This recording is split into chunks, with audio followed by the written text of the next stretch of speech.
Je suis désolé. Ça fait 3 ans que l'ascenseur est en panne.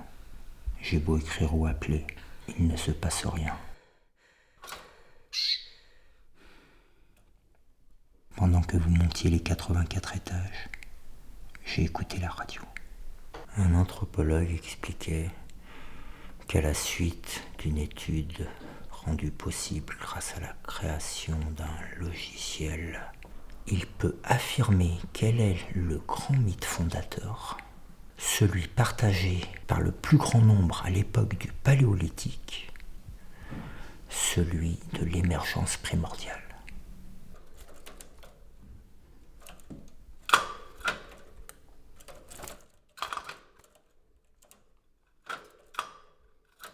Au début du monde, les humains et les animaux vivaient sous terre. Il y eut un grand tremblement de terre et, par une ouverture, nous sommes sortis à l'air libre. Le même travail a été fait pour savoir ce que nos anciens ancêtres pensaient de la mort. Mais vous êtes arrivés, alors j'ai éteint la radio.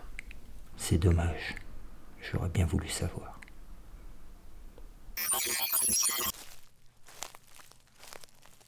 C'est quoi, après l'enterrement, il y a 2 canaris qui sont venus se poser sur ma tête. Et il y en avait un dans son bec, il avait une adresse et une note. Venez tôt. Bon, j'y suis allée. Et je me suis retrouvée en face d'un type.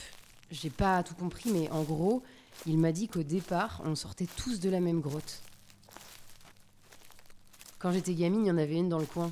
Je voulais savoir si c'était là. Putain, si on pouvait rentrer dedans. Ah putain, j'en étais sûre, y a plus rien. Ils l'ont rebouché. Attends, pose ta main là.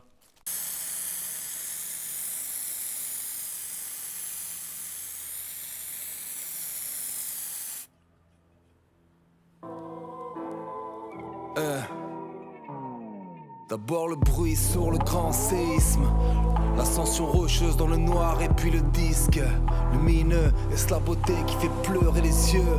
Le vent sur la peau, la grande plaine verte, ocre, ondule doucement, l'acacia centenaire, son ombre s'étirant. Pourquoi tous les soirs la lumière disparaît?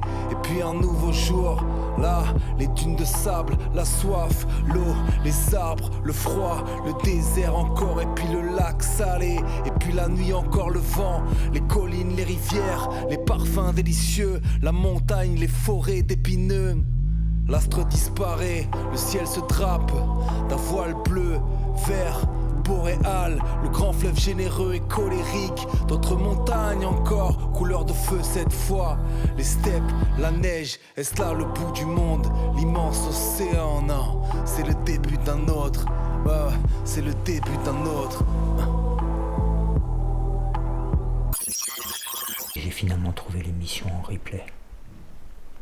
L'idée de nos ancêtres, c'était qu'après la mort, on partait sillonner la Voie lactée.